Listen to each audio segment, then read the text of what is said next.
we have with us the spokesperson of the Department of Agriculture, Assistant Secretary for Special Concerns, Arnel De Besa. Good evening, ASEC.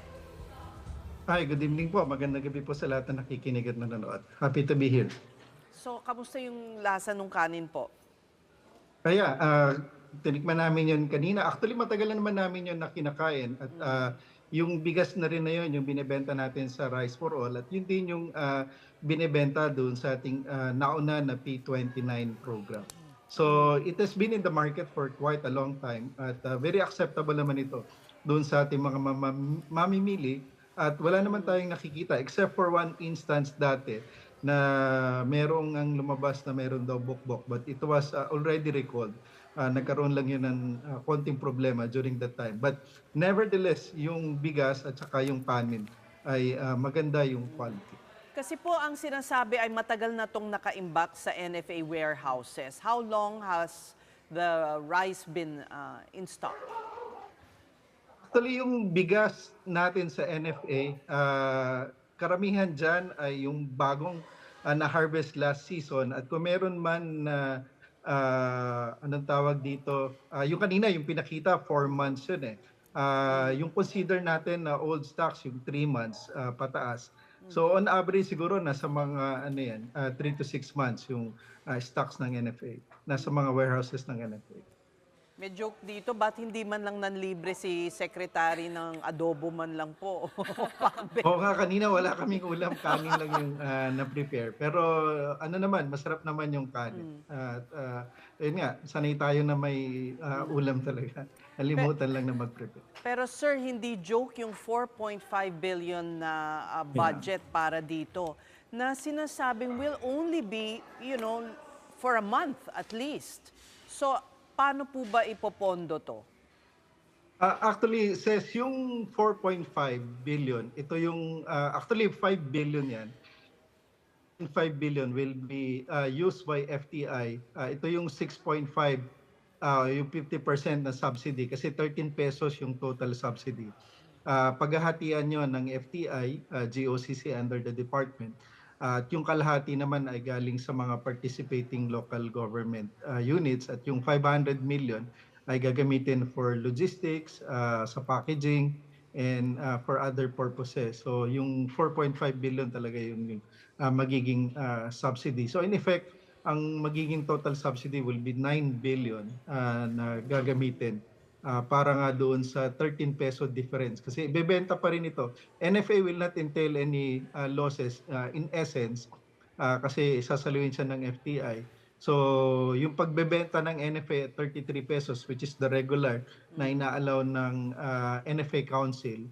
So, pag binili yun, ibebenta ng 20 pesos. So, yung 13 pesos na difference, yun yung papasukan ng subsidiya coming from FTI at saka ng LGUs. So 9 billion pesos until the end of the year, ang sinasabi nyo, Ase? Ang target nitong pondo na to ay until December of this year. At yun nga, pag-uusapan sa gabinete kung paano susuportahan yung proyekto for 2026 until 2020. Paano naman po ang mga magsasaka, yung 13 pesos na sinasabi nyong subsidy, pag bibili ang NFA sa susunod naman, magkano po ang bili nila sa mga magsasaka? Actually, mahal ang bili ng NFA kumpara doon sa mga local traders natin. Doon sa dry and clean, ang bilihan ngayon ay nasa 23 hanggang 24 pesos. Doon naman sa fresh harvest, nasa 17 to 18 pesos yung sariwa, yung bagong harvest natin. Yung dry and clean nga na 23 and 24, mas mahal ito kumpara yung prevailing prices ngayon ng mga traders nasa 17 to 19 pesos lamang. So hindi talo, yun ang concern ng mga farmers groups na talo ang magsasaka dito. On the part ng NFA, hindi. Kasi talagang malaki yung bili.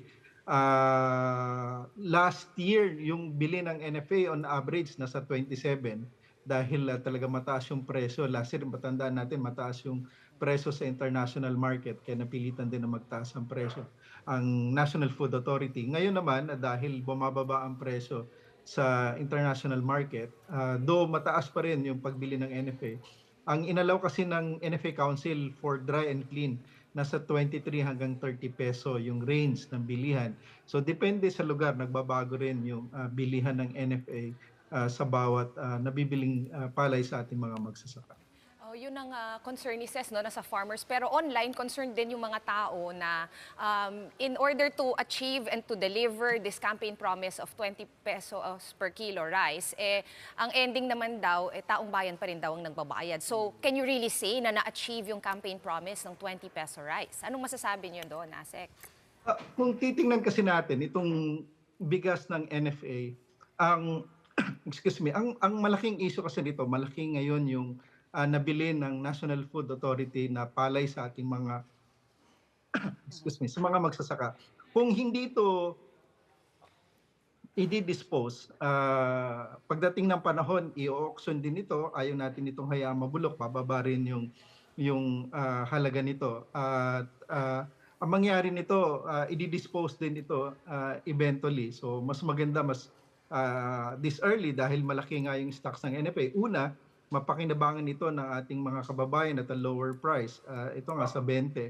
And at the same time, matulungan din yung ating mga magsasaka. Kasi ngayon, peak ng harvest, so pag hindi rin ito mailabas agad, itong ngayon nasa 380,000 metric tons ng palay at bigas sa mga warehouses ng NFA, hindi rin makakapamili yung ating NFA sa mga magsasaka ng palay. So ina-expect natin this year, mas malaki yung pondo, mga 500,000 o mahigit pa na metric tons yung mabibili ng NFA. So kung hindi naman ito ma-release, mababawasan yung o malilimitahan yung kayang bilhin ng NFA because of the limitation nga ng kanya capacity to store sa mga warehouses.